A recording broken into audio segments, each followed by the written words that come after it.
Привет, мои дорогие! Настроение вообще отличное, несмотря на то, что происходит. Как я и говорил, что Зеленский и вся его команда будет отрабатывать по тем красным линиям. И красные линии – это как раз территориальные вопросы, территориальные споры.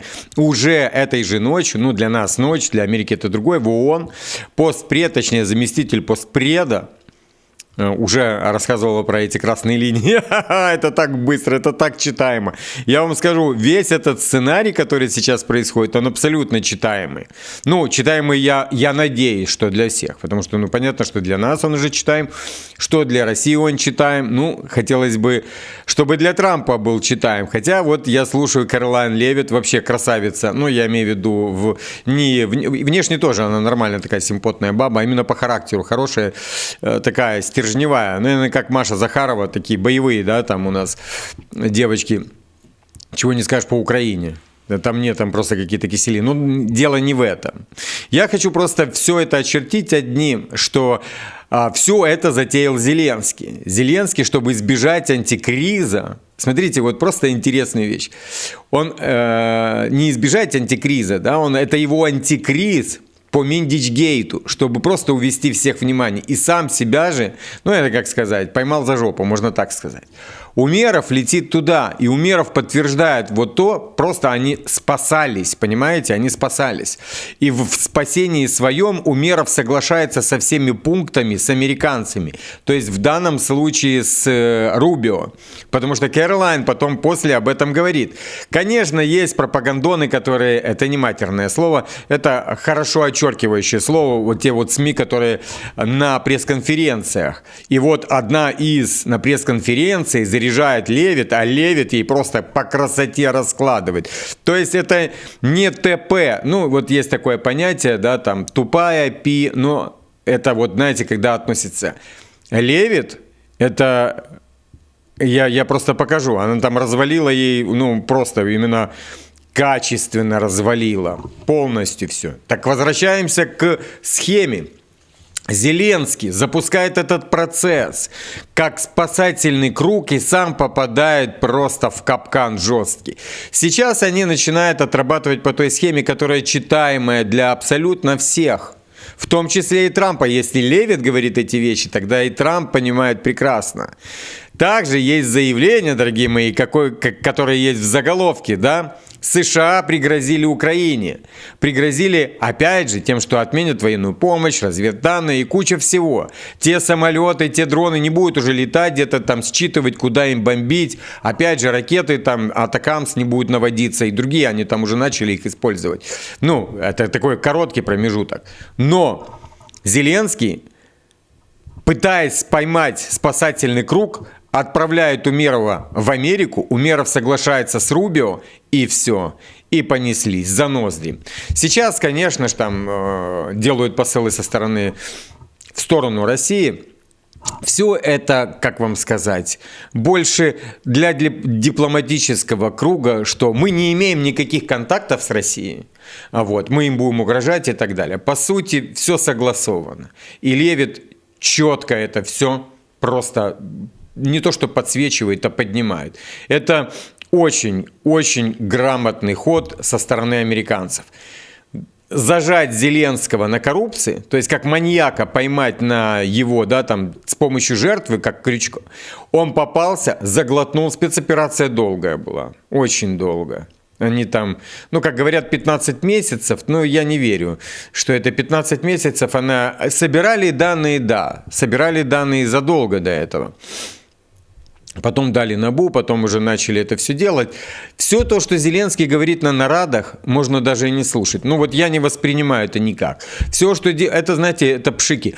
И все, что происходит непосредственно от европейских, там Кая Каллас, Мерц и все остальные, они там запугивают, что они будут стоять с Украиной до конца.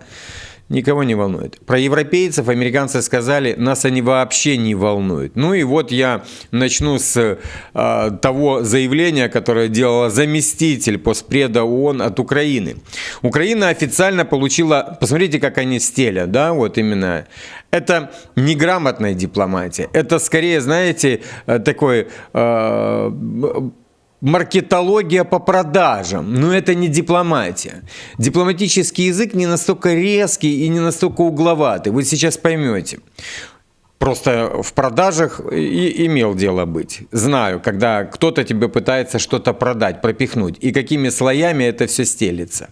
Поэтому, дорогие мои, я не продажник. Я просто говорю, что имел дело, да, и знаю, как работают продажники. Вот сейчас вы увидите, как работают продажники на дипломатическом поприще. Украина официально получила от американской стороны проект плана. Мы обозначили фундаментальные принципы, важные для нашего народа.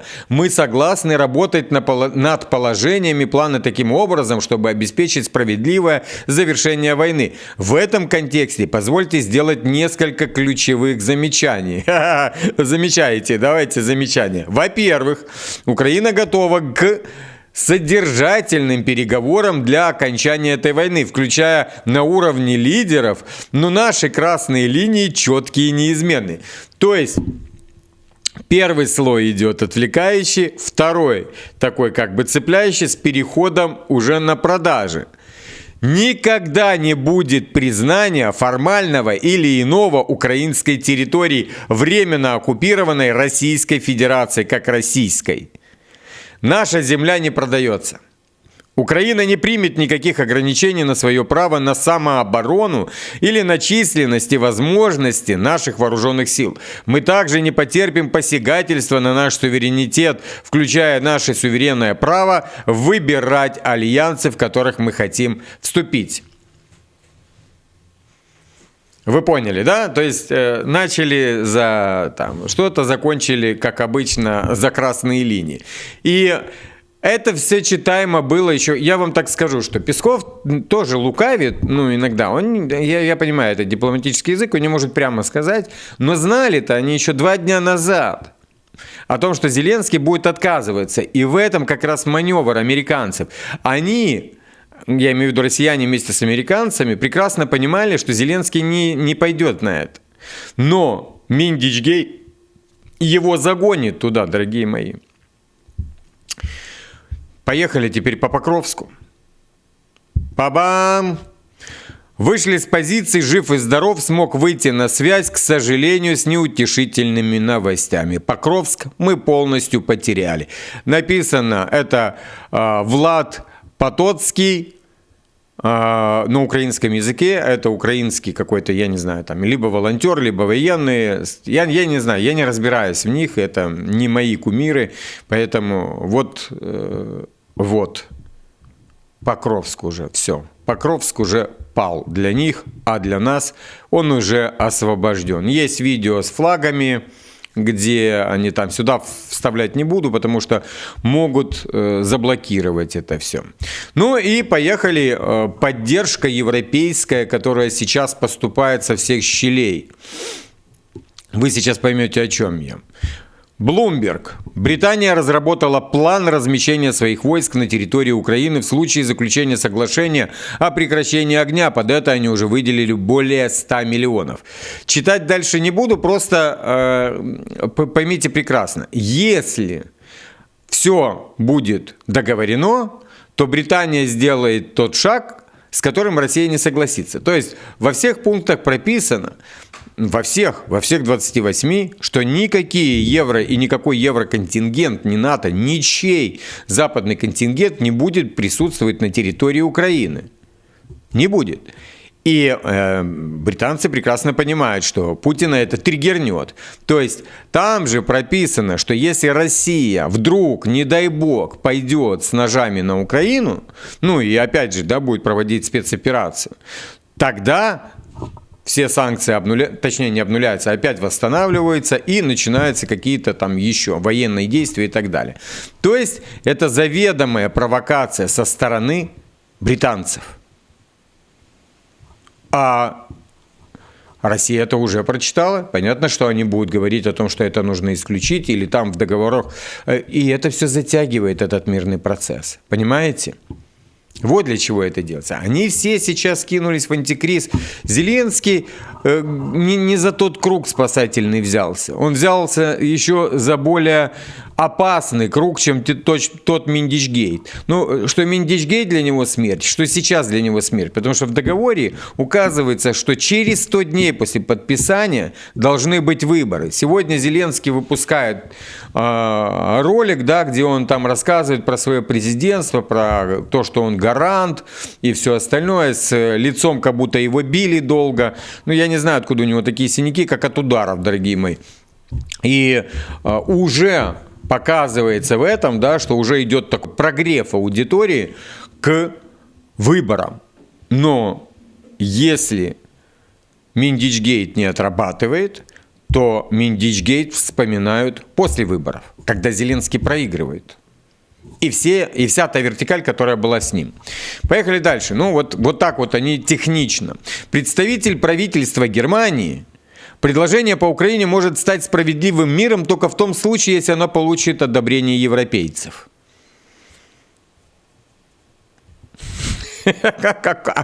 А можно узнать, кто их будет спрашивать об этом. Вот просто, вот кто будет спрашивать? Тут же, конечно же, Стерненко, да, вот не могу продиктовать это, но вы можете прочитать там абсолютно понятно. Зеленский делает все возможное, чтобы противостоять потенциально унизительному мирному соглашению, предложенному США. Это пишет тот же Блумберг. Но кто инициировал это соглашение? Раз. Кто одобрял это все? Два. Умеров. От кого Умеров? Он от себя не мог это делать. Он просто звонил и говорил, что нам делать? Что мне? Соглашайся со всем. И он согласился. А теперь, оказывается, он унизительный. То есть они вытягивают его и давай на унизительный. Ну, я не знаю как. Это как самого себя отыметь. Да? Убегал от Миндичгейта, начал цеплять за мирный кейс, а в мирном кейсе там еще хуже, чем в Миндичгейте. Он в итоге-то получит тот же Миндичгейт. Ну, это чтобы вы понимали, дорогие мои. Поехали дальше. Левит просто по красоте разделывает пропагандонскую журналистку. Я включаю, после перевожу. Ну, кто знает английский, те поймут, как она технично это все делает. Поехали. Sure. Go ahead. On Ukraine, you said this is a good plan. So according to our sources, this proposal demands major concessions from Ukraine and doesn't demand much from Russia. So was Russia involved in drafting Your this? understanding is wrong. Have you read the full plan?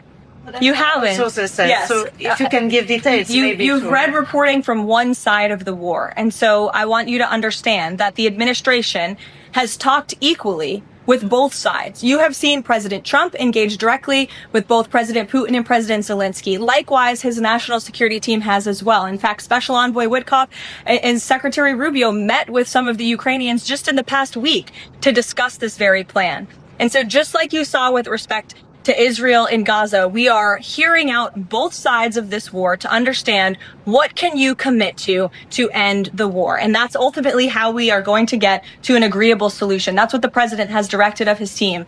I know there's a lot of criticism out there and a lot of doubters, but I would just remind you of the historic success that this president and his team accomplished in the Middle East. We believe that is possible with Russia and Ukraine, and we're hoping and working very hard to achieve that. Если кто-то разбирается в английском хорошо, тем более англичане, которые слышат его постоянно, у журналистки был акцент, славянский акцент. Его видно, он такой грубый, такой тертый. И он у меня есть, он у всех славян, которые не родились в Соединенных Штатах, не имеют там половину, я имею в виду, в своих родителях, которые разговаривают нативно, да, у всех есть такой хороший, режущий ухо акцент. Так вот, что задает эта журналистка на этой пресс-конференции. Что касается Украины, вы сказали, что это хороший план, но согласно нашим источникам, это предложение требует от Украины серьезных уступок, но почти ничего не требует от России. Я вчера говорил, да, что экономист лукавил по этому поводу. На что отвечает Левит? Ваше понимание ошибочно. Вы читали полный текст плана или нет? Если вы можете привести детали, значит вы знакомы только с одной стороной конфликта, то есть имеется в виду с Украиной. Грамотно, да, она подметила? И по акценту, наверное, вычислила. Я хочу, чтобы вы поняли, администрация Трампа вела переговоры с обеими сторонами на равных уровнях. Вы видели, как наш президент напрямую общался и с президентом Путиным, и с Зеленским. То же самое делала его команда по национальной безопасности. Например, спецпосланник Уитков и министр Рубио на прошлой неделе встречались с представителями Украины. Умеровым, чтобы обсудить именно этот план. Как и в случае с Израилем и Газой, мы выслушали обе стороны конфликта, чтобы понять, на какие шаги они готовы пойти ради прекращения огня. Именно так мы придем к взаимоприемлемому решению. Это то, что президент поручил своей команде. Я знаю, что вокруг много скептиков, но хочу напомнить вам, что о том историческом успехе, которого достиг наш президент и его команда на Ближнем Востоке. Мы считаем, что такое возможно и для России и Украины. Мы прилагаем все усилия и надеемся добиться этого. Знаете, я скажу, что по тональности Леви, да, ярко выраженная уверенность и понимание сути проблемы. То есть это не просто поверхностное чего-то, да, то есть она в этом непосредственно принимает участие. Это видно, потому что она легко обозначает все метки, да, можно и маркеры, которые стоят на этом. И при этом легко определяет, кто имеет чью позицию и кто насколько глубок. И кто глубок, я имею в виду, в прочтении всех 28 пунктов. Понимаете? А не просто мы взяли только то, что касается Украины, территориальных там потерь, как они считают Украину и так далее. Поэтому очень грамотно. То есть вот здесь во мне есть какая-то уверенность, глядя и считывая Левит. Я понимаю, что там сейчас начнется, ты не это самое, да, чтобы не разочаровываться. Ну, и тут нету очарования. Тут опять же говорю, что Зеленский попал в собственный капкан. Вот в чем дело. И капкан же основывается на линии фронта. Капкан, я сегодня там чуть-чуть прочитаю про фронт, а основное я уже на вечер передам. Когда мы уже получим полностью все данные по фронту, ну я имею в виду весь срез фронта, потому что мы живем практически в том же часовом поясе. Так что лучше и легче отдавать его на вечер, чтобы вы с утра уже там, кто днем, кто с утра, кто вечером, кто ночью, уже получали объективные данные по фронту, чем я их буду растягивать на весь день. И по фронту, то, что я читаю, там идут хорошие успехи по всем фронтам, включая Северск. Дорогие мои, там бегут. И бегут по всей линии фронта. И я сегодня видел кадры, где уже поставили заградотряды, чтобы они отстреливали тех, кто бежит. Или хотя бы их пугали. Понимаете, что происходит сейчас? Так вот, как раз и фронт сейчас обозначает условия договоренности. Не для Зеленского. Зеленскому до одного места. Это лицо Кучмы, можно сказать. Уродливое лицо Кучмы. Он готов утопить всю Украину в крови.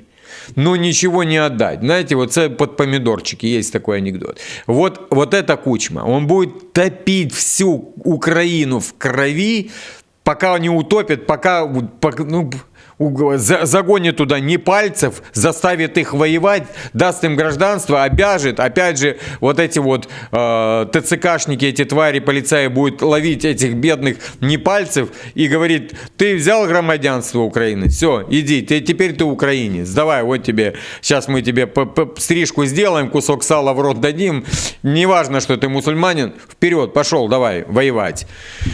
Так что для Америки это потеря страны. Потеря тех денег, которые они инвестировали. Поехали дальше. Мерц, Макрон и Стармер в разговоре с Зеленским приветствовали старания США по перемирию, заявляет правительство Германии. Но есть опять же но. Но при этом Мерц, Макрон и Стармер после беседы с Зеленским заявили, что нынешняя линия фронта в Украине должна быть отправной точкой для любых территориальных дискуссий. Напомним, одним из центральных пунктов плана Трампа является требование вывода украинских войск из Донецкой области. Знаете, вот эти «но». Но. Там театр Сороса, понимаете? Они так стелят, знаете, там, а ты поднимаешь там, знаете, хлебушек, маслице, колбаска, поднимаешь и думаешь, что там будет маслице между хлебушком, а там кусок говна, там много их лежит. Они также сказали, что любое мирное соглашение, касающееся европейских стран ЕС или НАТО, требует одобрения европейских партнеров или консенсуса среди союзников. А как это? Украина не получила, она не стала европейской страной. Как это так? Вы ее там с 2008 года там тянете и натягиваете за это место. Так что поехали дальше, дорогие мои. Германия стала главным оппонентом европейской поддержки мирного мирного плана.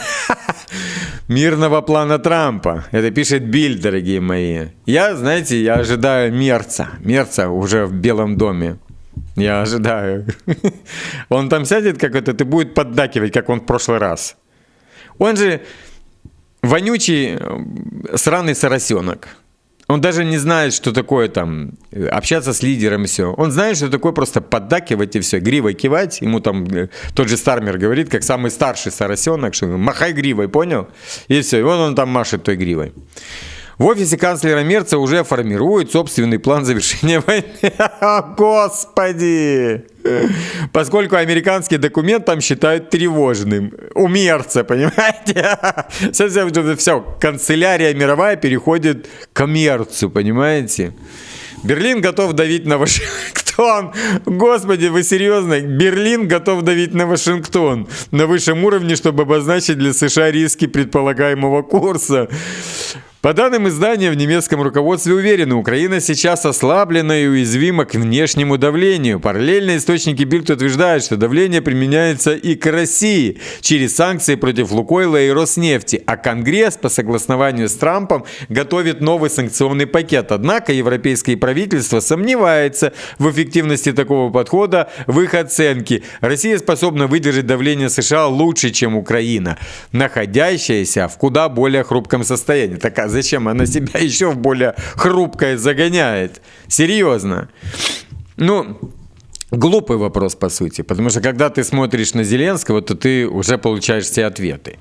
Бильд формулирует главный страх Европы прямо. Капитуляция Киева, которая фактически означала бы капитуляцию перед Россией, представляет серьезную угрозу безопасности континента.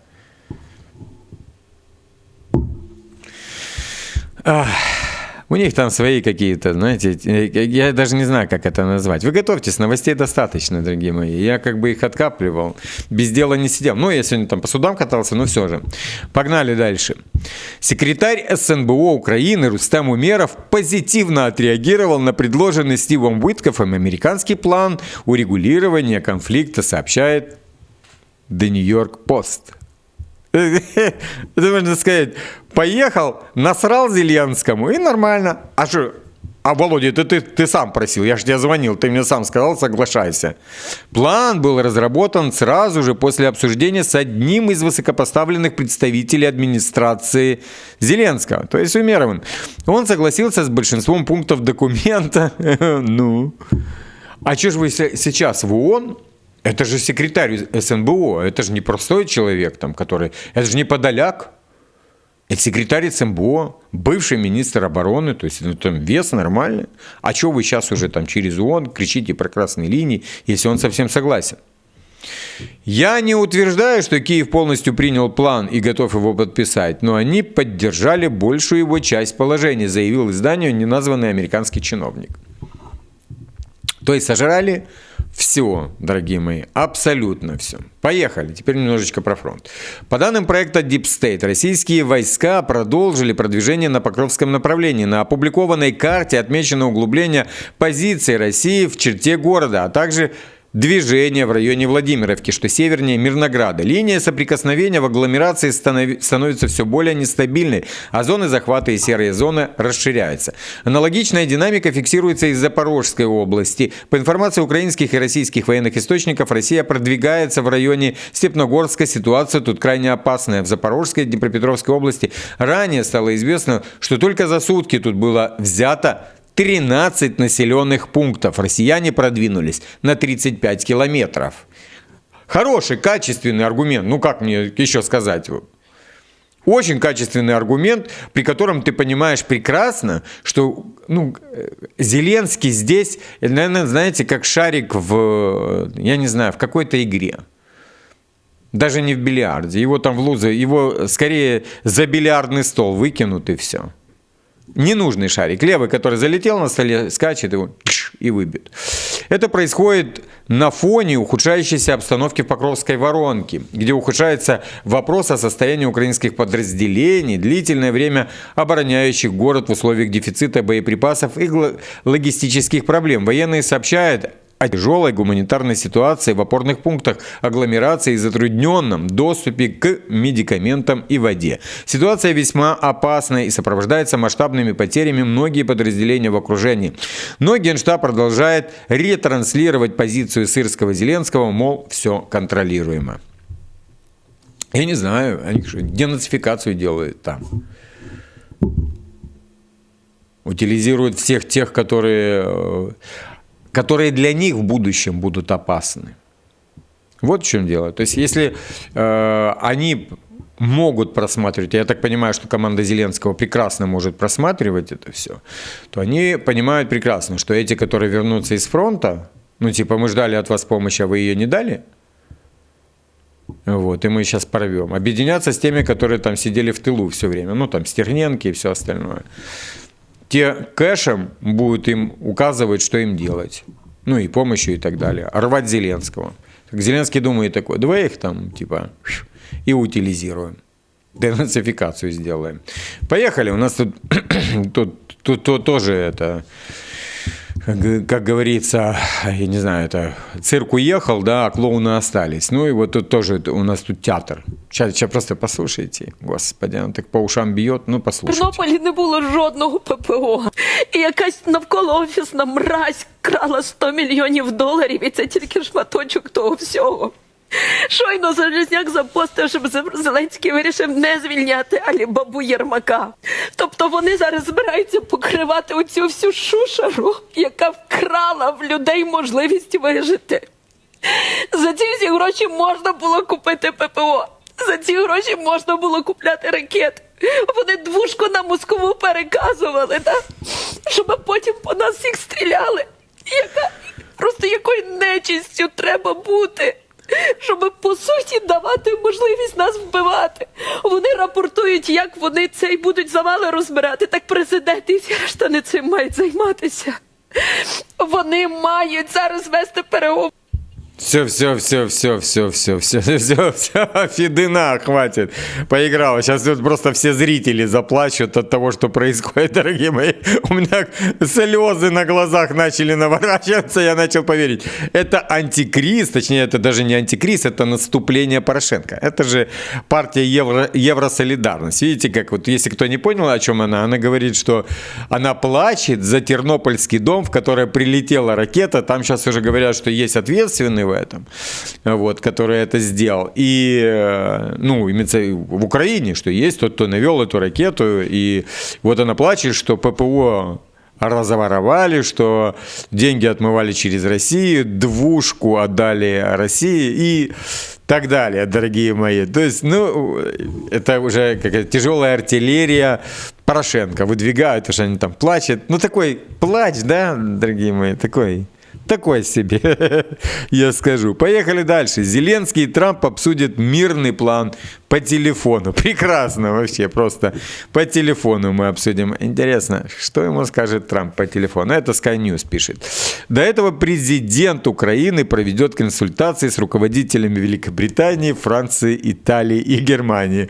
Обнюханная Мелони будет давать им какие-то консультации. Мерц этот, который мировую канцелярию переносит к себе, да, там канцлер переносит канцелярию.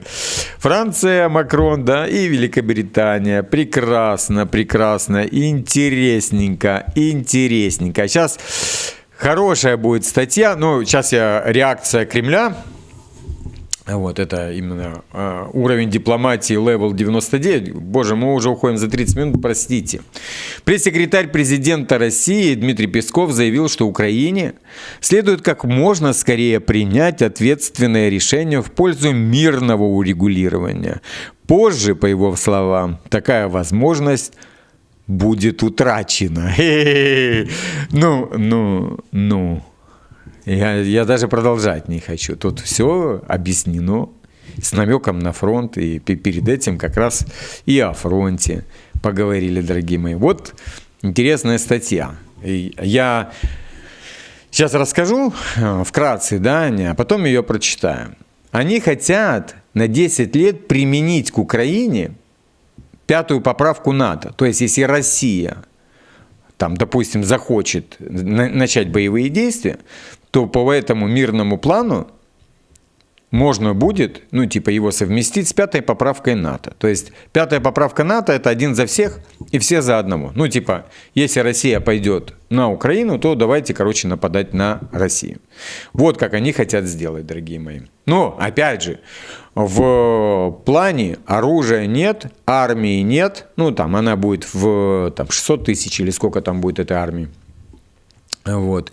НАТО нет, и русский язык и так далее. Да? То есть, если с приходом русского языка пророссийские политические силы будут, имеется в виду, они не от России будут, потому что многие украинцы думают, что будет кто-то, а именно украинцы пророссийско настроены. То есть, это не то, чтобы отдать всю Украину России, а для того, чтобы в дружбе было с Россией. Да, не воевали, а дружили. Там.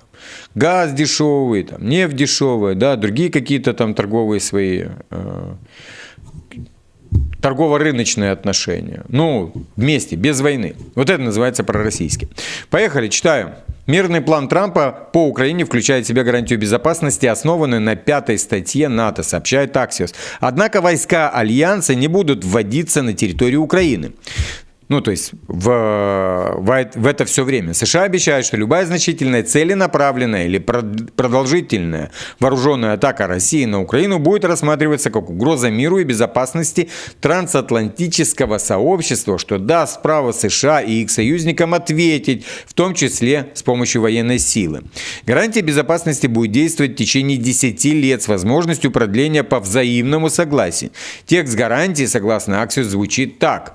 Соединенные Штаты подтверждают, что значительная целенаправленная и продолжительная вооруженная атака Российской Федерации через согласованную линию перемирия на украинскую территорию будет рассматриваться как атака, угрожающая миру и безопасности трансатлантического сообщества. В таком случае президент Соединенных Штатов, осуществляя конституционные полномочия и после немедленных консультаций с Украиной, НАТО и европейскими партнерами, определяет меры, необходимые для восстановления безопасности.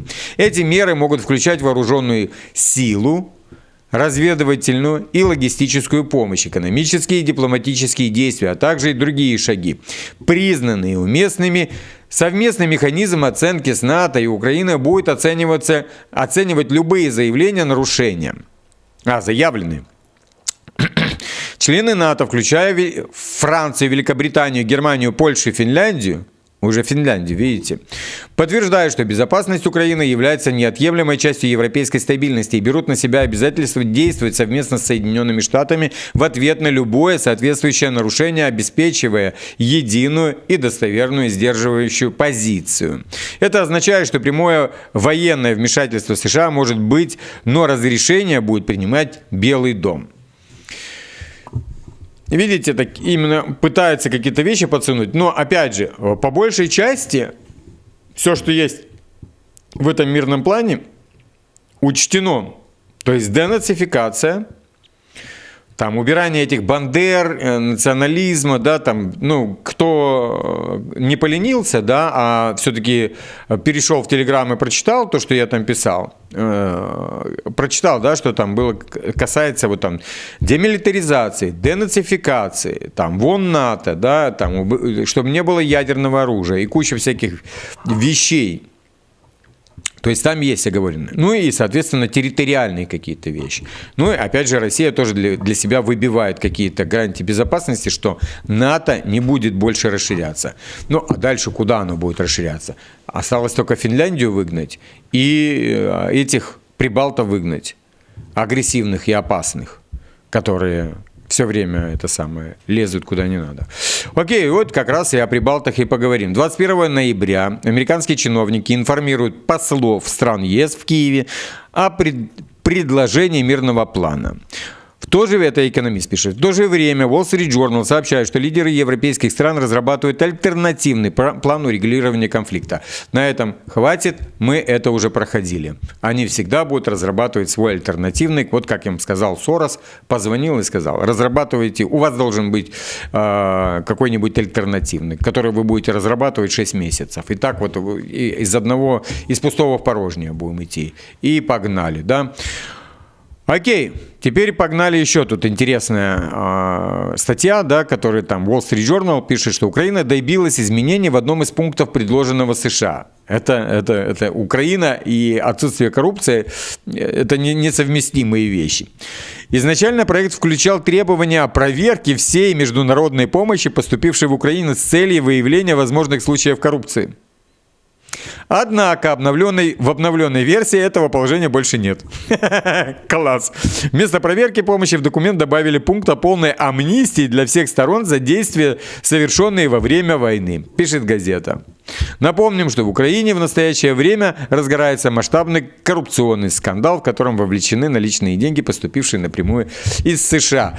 Дорогие мои, мне тоже нравится слово амнистия. Амнистия – это значит, что ты уже был осужден, и тебя, типа, это самое. Потому что, я считаю, что это должно быть как реабилитация. Потому что, они же там на кучу людей. Я себя в стороночку ставлю. Я не политический деятель. Я скорее политический обозреватель, да, но не деятель. То есть я нигде там не принимаю в чем-то участие. Максимум, где я могу принимать участие, это в каких-нибудь там урбанистических деятельностей. Я имею в виду там по городу и все остальное там. Чтобы меняли наш город в лучшую сторону. Вот в чем я могу принимать. Но это не политические деятельности. Но те, чьи партии закрыли, те, кто были раньше в каких-то партиях, бывшие депутаты и другие политики, они с огромными томами статей. Опять же, новая молодая кровь, которая хочет пойти туда, навешали на них огромное количество статей. Я не буду там, чтобы не рекламировать, да. И на них они хотят вменить амнистию. Но не реабилитацию. Реабилитация – это значит, что человек и не был виноват, что режим на него повесил куча всего. Режим, понимаете? Ты не был виновен, тебя сделали виновным, тебя осудили и тебя амнистировали. То есть, значит, у тебя остался такой, знаете, осадочек, что ты как преступник, да, то есть был виновен. А когда ты ничего не делал такое, тебя осудили, то тебя должны реабилитировать, а осудить тех, кто тебя осудил. Такой себе пункт. И переходим к уже завершающей фазе, что США пригрозили Украине прекратить поставки оружия и обмен разведданными, если она не подпишет американский мирный план до 27 ноября. Reuters пишет.